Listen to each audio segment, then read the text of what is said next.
Cold, cold,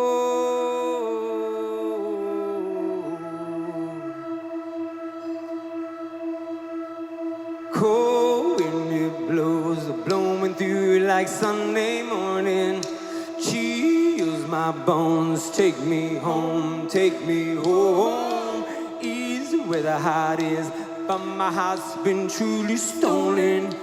Cold wind it blows, wind it blows. Fire in my gut, reminding me that yes, I'm in a great big world, great big hole, great big hole. No one knows, can tell me where those strains begin. Fire in my gut, in my gut, in my gut. There are places you will never go. And there are things that you will never know. All depends on which side of the road.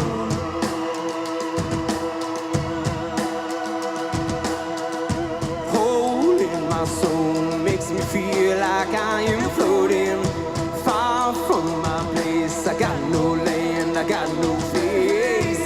Tell me, mister, what's a man supposed to believe in? Hole in my soul, in my soul, in my soul. There are places you will never go. There are things that you will never know. All depends on which side of the road. Adrian.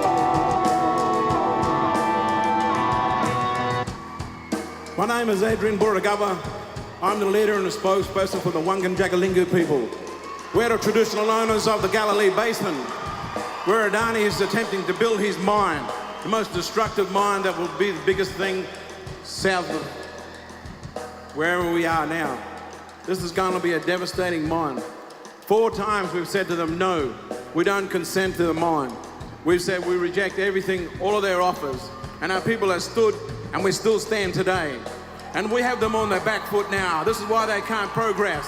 We have them in the federal court. And even though the state government wants to compulsorily acquire our land and destroy our native title, there are sacred lands in the springs of the Dungmabulla, the place of the dreaming of the Wangan and Jagalingou people. We pay respect to the people's land where we stand, the Bunjalung, as we also acknowledge their law and custom.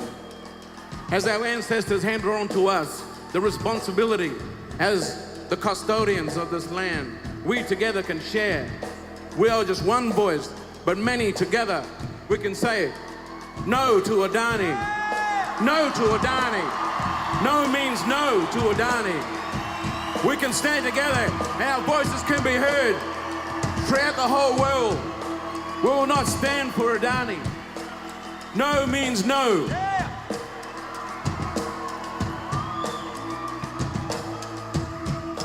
We will continue to fight because we are responsible.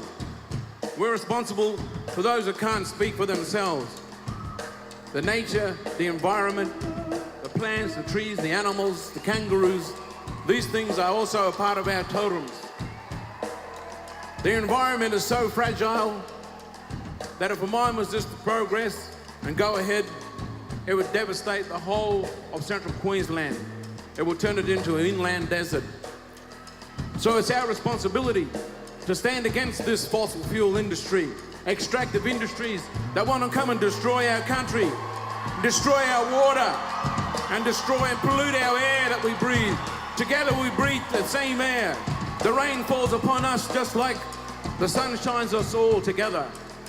So together we will stand and we will say, Adani, no means no. Adani, no means no. No consent.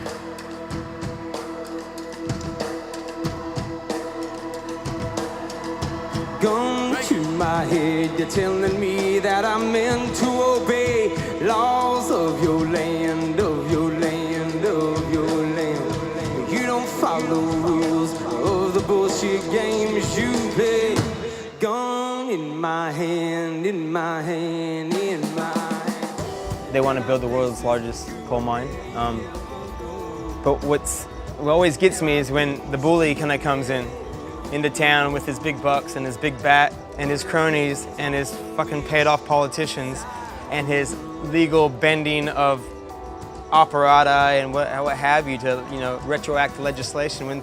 When those cowards roll into town with their security and with our police officers and they move people off their country with no social license, that's the thing that always shits me. You know, like I love trees, I love whales, I love the reef, but like I just don't like fucking bullies. I don't like fucking people pushing their shit around in country where they don't belong. That's always shat me, always shat me. So that's what I see happening here. I just see the resource companies paying off the big wigs in Canberra and pushing through community that don't want it. You know, the Indigenous communities up there have been offered 4 different deals and they keep on saying no.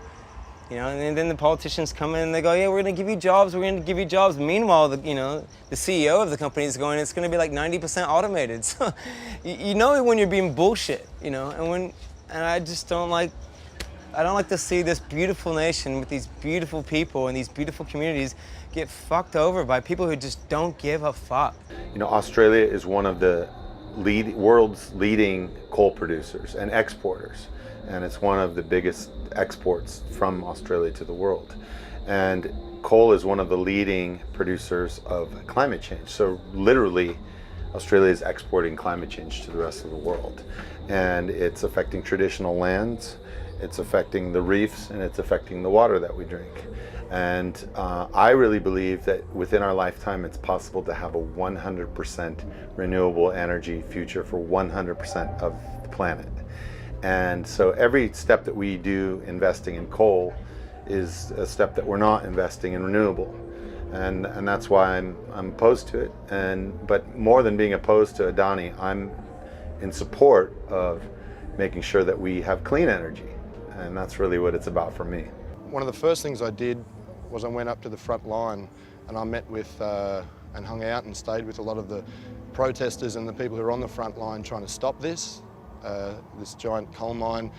And it's more of an overarching message in the sense where we're just tired of coal. We're tired of people taking the things from our earth that we need to sustain ourselves and our children. It's not just about Adani, it's about everything. And Adani is representative of the stuff that we need to come together and stop.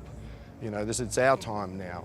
The greed has come to a point where we do need to take action, and we need to, as individuals living in Australia, we need to stop it.